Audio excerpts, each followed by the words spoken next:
أعوذ بالله من الشيطان الرجيم. بسم الله الرحمن الرحيم.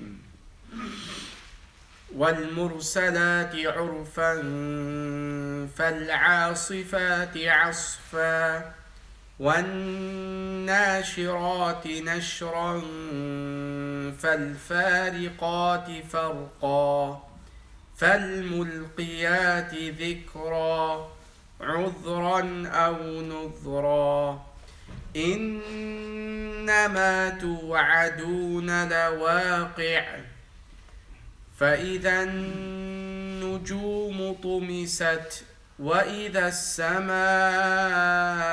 فرجت وإذا الجبال نسفت وإذا الرسل أقتت لأي يوم أجلت ليوم الفصل وما أدراك ما يوم الفصل ويل يومئذ للمكذبين صدق الله العظيم. اللهم صل على محمد وعلى آل محمد كما صليت على إبراهيم وعلى آل إبراهيم إنك حميد مجيد. اللهم بارك على محمد وعلى آل محمد كما باركت على إبراهيم وعلى آل إبراهيم إنك حميد مجيد. میرے محترم بھائیوں، بزرگوں، دوستوں، قرآن کریم کی چند آیات جو آپ کے سامنے تلاوت کی ہیں سورت کی ابتدائی آیات ہیں. اس سورت کا نام سورۃ المرسلات 29ویں پارے کی یہ آخری سورت ہے. اس کے ماقبل سورہ انسان اور سورۃ الدہر الحمدللہ مکمل ہوئی. تو اس سورت کا نام سورۃ المرسلات ہے اور یہ مکی سورت ہے. مکی دور میں یہ جناب نبی کریم صلی اللہ علیہ وسلم پر نازل ہوئی. اس کا ربط نام ہی جو مرسلات ہے، پہلی آیت میں ہی اللہ تبارک و تعالیٰ نے والمرسلات یعنی سورت کی ابتدا بھی ہوتی ہے والمرسلات عرفا، جس کا ربط اس کے ساتھ ہے. تو اس صورت کا ربط ما قبل کی صورتوں کے ساتھ، اس طرح سورۃ جن میں اللہ تبارک و تعالیٰ نے جنات کا ذکر کیا اور جب انہوں نے کلام الہی کو سنا اور وہ ایمان لائے اور اللہ تبارک و تعالیٰ نے ان کو ہدایت دی، تو انسان اس میں غور کرے جو اشرف المخلوقات ہے ہدایت حاصل نہیں کرتا. سورۃ المزمل میں اللہ تبارک و تعالیٰ نے انسان کی جو روحانی علاج اس کا ذکر کیا وہ قیام اللیل ہے. سورۃ المدثر میں معاشرہ میں کیسے خرابیوں کو دور کیا جائے اور لوگوں کو کس طریقے سے ان کو دعوت دی جائے اس کا ذکر تھا. پھر اس کے بعد سورہ قیامہ میں قیامت کا ذکر ہے. سورہ دہر میں بھی اللہ تبارک و تعالیٰ نے آخرت کا ذکر کیا. اسی طریقے سے سورۃ المرسلات میں بھی اللہ تبارک و تعالیٰ نے قیامت کا ذکر کیا ہے اور جو انسان کی تخلیق کا بھی ذکر کیا ہے. اور سورت کے آخر میں متقین کے ساتھ کیا ہوگا اور مجرمین کے ساتھ آخر میں کیا ان کا نتیجہ ہوگا. یہ سورت نبی پاک صلی اللہ علیہ وسلم پر کب نازل ہوئی؟ منا کے مقام میں جناب نبی کریم صلی اللہ علیہ وسلم تشریف فرما تھے. عبداللہ ابن مسعود فرماتے ہیں کہ منا کے مقام میں جناب نبی کریم صلی اللہ علیہ وسلم پر یہ سورت نازل ہوئی اور پھر اس کے بعد آپ نے اس کی تلاوت کی اور صحابہ نے اس کو دھیان و توجہ سے سنا بھی اور اس کو یاد کرنے میں لگ گئے. زبانی حفظ تو یا سنتے بھی رہے اور اس کے حفظ یاد کرنے میں مشغول رہے. اور اسی منا کے مقام میں راوی فرماتے ہیں کہ ایک سانپ نکل آیا تو صحابہ کرام اس کی تلاش میں نکلے کہ اس کو قتل کیا جائے، اس سے کہ نبی پاک صلی اللہ علیہ وسلم کی تعلیم مات میں سے یہی تعلیم ہے کہ جو موذی جانور ہے 5 قسم کے ان کو ہلاک کر دو، ورنہ وہ تمہیں ہلاک و برباد کر دیں گے۔ ان میں سے ایک سانپ اور بچھو۔ تو صحابہ کرام اسی تعلیمات کے مطابق اس سانپ کی تلاش میں نکلے، مگر وہ اپنے بل میں چھپ گیا۔ تو نبی پاک صلی اللہ علیہ وسلم نے فرمایا کہ تم اس کے شر سے بچ گئے اور وہ تمہارے شر سے بچ گیا۔ تو اسی مقام میں یہ واقعہ پیش آیا۔ تو یہ مکی دور کے آخر میں نبی پاک صلی اللہ علیہ وسلم پر یہ صورت نازل ہوئی۔ امام طحاوی رحمہ اللہ فرماتے ہیں جیسے کہ نمازوں میں جو مقدار ہے، جیسے کہ فجر کی نماز میں، ظہر کی نماز میں طوال مفصل جو قرات کی جائے اس کی مقدار کچھ زیادہ ہوتی ہے بنسبت عصر اور مغرب کے، اور بالخصوص مغرب کی قرات میں تخفیف، ہلکا پن ہوتا ہے، قرات کم مقدار میں کی جاتی ہے۔ تو جناب نبی کریم صلی اللہ علیہ وسلم کا یہی معمول تھا، مگر ایک روایت میں آتا ہے کہ آپ نے اس سورت یعنی سورت المرسلات مکمل مغرب کی نماز میں آپ نے پڑھی، یا محدثین مفسرین فرماتے ہیں کہ اس کا کچھ حصہ آپ نے تلاوت کیا مغرب کی نماز میں، اور صبح کی نماز میں تو ویسے ہی یہ طوال مفصل میں سے ہے، تو صبح کی نماز میں بھی، فجر کی نماز میں بھی اس کی تلاوت کی جاتی ہے۔ تو اسی صورت کے بارے میں آتا ہے کہ عبداللہ ابن عباس، جو حضرت عباس رضی اللہ عنہ کے بیٹے، وہ ہے اس حدیث کے راوی، اور اسی عبداللہ ابن عباس کے بارے میں جن کے والد حضرت عباس تھے، نبی پاک صلی اللہ علیہ وسلم کی تمنا تھی کہ ان کے چچا یہ ایمان لائے۔ اللہ تبارک و تعالی نے ایمان کی دولت سے نوازا، اور پھر اللہ نے ان کو بہت عزت دی دنیا میں بھی، حتیٰ کہ نبی پاک صلی اللہ علیہ وسلم جمعہ کے خطبے میں نام لے کر ان کے لیے دعا کرتے، اللہم اغفر للعباس وولدہ مغفرۃ ظاہرۃ وباطنہ لا تغادر ذنبا۔ تو اس کی برکت، اس دعا کی برکت اللہ نے ایسی ان کو عزت دی کہ ان کے بیٹے عبداللہ ابن عباس رضی اللہ عنہما، ان کی بیٹوں میں جو 600 سال تک خلافت عباسیہ چلی، ایسی برکت اللہ تبارک و تعالیٰ نے۔ پھر اس کے بعد کسی اور کا قبضہ، پھر اس کے بعد ترکوں میں یہ شامل ہوا۔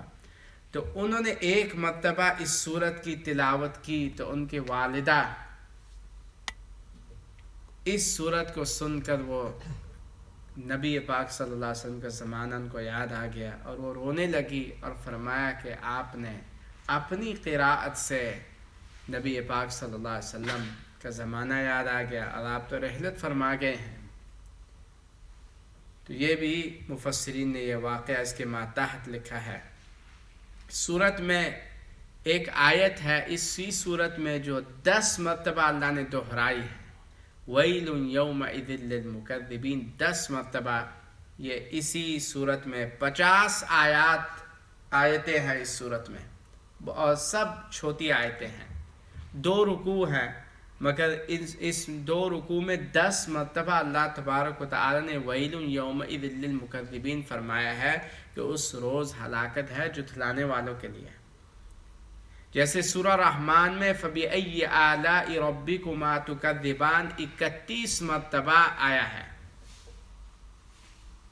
31 times فَبِأَيِّ آلَاءِ رَبِّكُمَا تُكَذِّبَانِ، چھوٹی سی سورہ رحمان میں۔ بظاہر لگتا ہے کہ یہ دہرائے گا مضمون ہے، مگر ہر فَبِأَيِّ آلَاءِ رَبِّكُمَا تُكَذِّبَانِ اللہ نے الگ نعمت کا ذکر کیا۔ ایسے مفسرین لکھتے ہیں کہ بظاہر لگ رہا کہ ایک ہی ہے، مگر ہر الگ الگ نعمت کے بعد اللہ نے فرمایا فَبِأَيِّ آلَاءِ رَبِّكُمَا تُكَذِّبَانِ۔ تو اسی طریقے سے قرآن کریم میں بعض مرتبہ بعض آیتوں کو اسی صورت میں دہرایا جاتا ہے، جیسے سورہ رحمان میں بھی، اسی سورہ مرسلات میں بھی 10 مرتبہ وَيْلٌ يَوْمَئِذٍ لِّلْمُكَذِّبِينَ آیا ہے، سورۃ القمر میں اللہ نے قرآن کے بارے میں 4 مرتبہ وَلَقَدْ يَسَّرْنَا الْقُرْآنَ لِلذِّكْرِ فَهَلْ مِن مُدَّكِرٍ فرمایا ہے کہ اللہ نے قرآن کو آسان کر دیا. اب ہے کوئی اس سے جو نصیحت اخذ کرے، اس سے عبرت حاصل کرے؟ جو واقعات اللہ نے قرآن میں بیان فرمائے ہیں، ہے اس سے کوئی نصیحت حاصل کرے کہ پچھلے لوگوں کے ساتھ کیا ہوا جنہوں نے نبیوں کا انکار کیا، جنہوں نے قرآن کا انکار کیا، جنہوں نے اللہ کا انکار کیا، جنہوں نے قیامت کا انکار کیا، ان کے ساتھ کیا ہوا، کس طرح کا عذاب اللہ کی طرف سے ان پر آیا.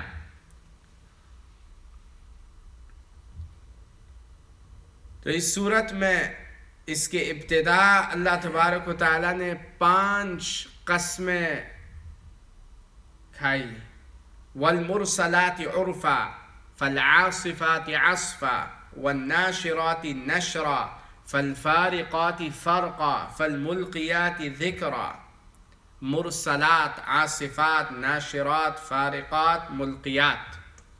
مفسرین کی 2 رائے ہیں کہ جو قسم اللہ نے کھائی یا ہوا کی اللہ نے قسم کھائی یا فرشتوں کی. اس میں 2 رائے ہیں.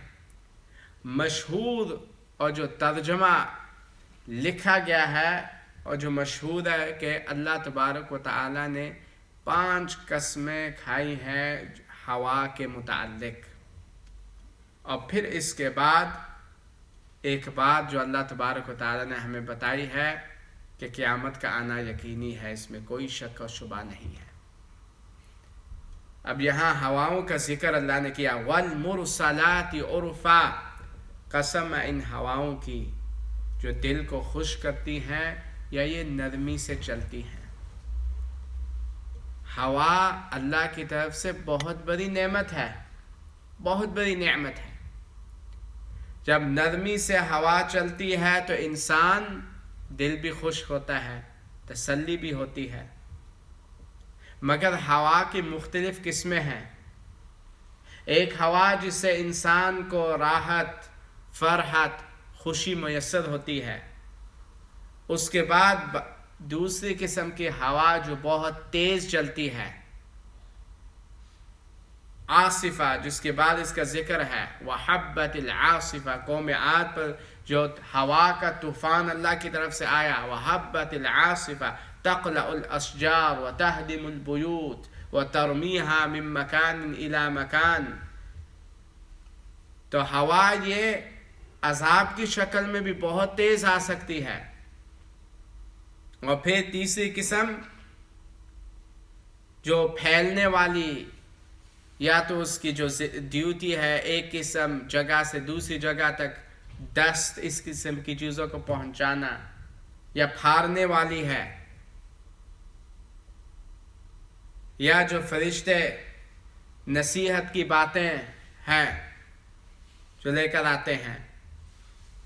تو یہ 5 قسمیں اللہ نے کھائی جو ہوا کی مختلف ہوائیں ہیں، مختلف صورتوں میں جو ہوا ہے.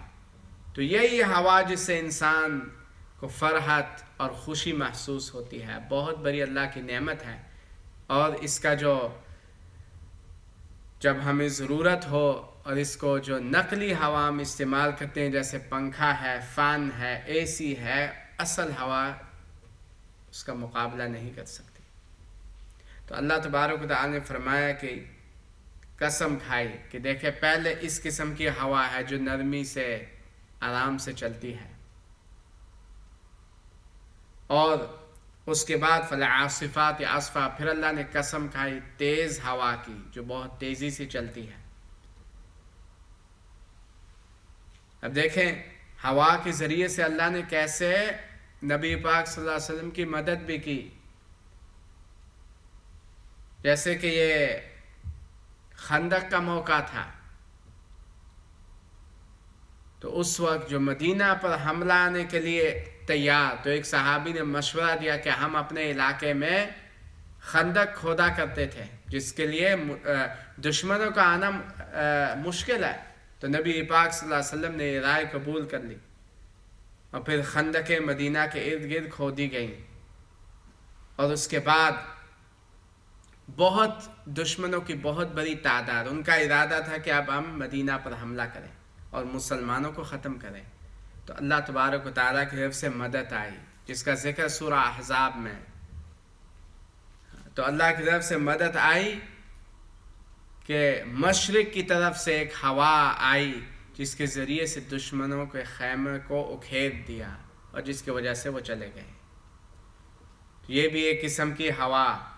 اس کے بعد تیز ہوا بھی آتی ہے طوفان کی شکل میں، جس سے اللہ تبارک و تعالیٰ نے قوم عاد پر طوفان آیا اور اللہ نے ان کو ہلاک کر دیا. فَسَخَّرَهَا عَلَيْهِمْ 7 لَيَالٍ 7 راتیں و 8 ایام، 8 دن مسلسل ہوا کا طوفان.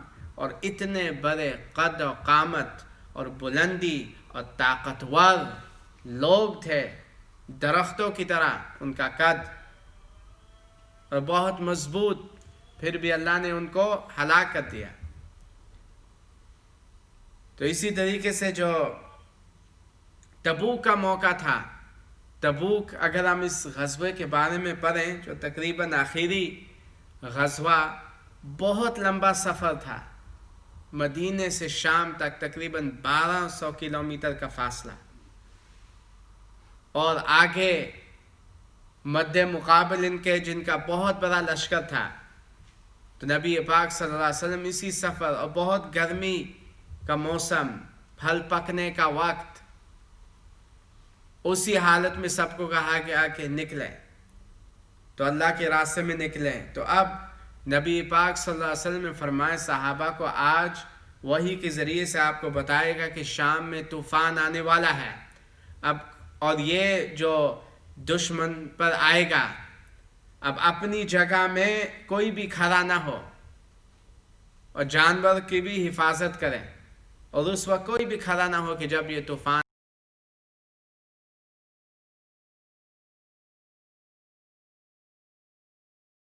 بھول کے، یہ کسی وجہ سے ان کے لیے اس پر عمل کرنا مشکل ہو گیا، وہ بھول گئے.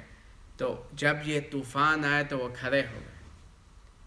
کھڑے ہوئے تو ہوا نے ایسے ان کو پہنچایا تقریباً 1 میل، 1 مہینے کے مسافت پر، پھر وہ واپس پہنچے. تو یہ ہوا اتنی سخت طوفان،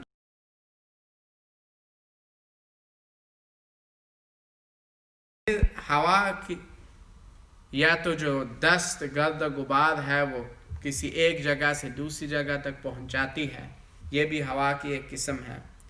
تو ان ہواؤں کے ذکر کرنے کے بعد اللہ نے فرمایا انما توعدون لواقع، یقیناً جو تم سے وعدہ کیا جاتا ہے وہ پورا ہونے والا ہے، یعنی قیامت آئے گی. اب ان ہواؤں کا ذکر کرنے کا مقصد کیا ہے کہ جس طرح مشرکین، منکرین دنیا میں چیزوں کو راحت سمجھتے ہیں، انہی چیزوں کو راحت سمجھتے ہیں، تو یہی چیزیں عذاب کی شکل میں بن کر ان کے خلاف ہوگی. جس طرح ہوا بھی ایک نرم مزاج سے چلتی ہے، نرمی سے دل خوش ہوتا ہے، وہی ہوا عذاب کی شکل بن جاتی ہے. تو اسی طریقے سے جس طرح دنیا میں بھی ان چیزوں میں راحت اور ان کو آسانی، خواہشات پر عمل کرتے ہیں، وہی چیزیں ان کے خلاف ہوں گی، جس کی وجہ سے آخرت میں عذاب ہوگا. تو انما توعدون لواقع، اس کے بعد اللہ نے فرمایا کہ قیامت تو آئے گی، اس میں کوئی شک و شبہ نہیں ہے. اللہ تبارک تعالی ہم سب کو صحیح معنوں میں قیامت کی تیاری کرنے کی توفیق عطا فرمائے. آمین. وآخر دعوانا ان الحمد للہ رب العالمین. سبحان ربک رب العزة عما یصفون وسلام علی المرسلین والحمد للہ رب العالمین.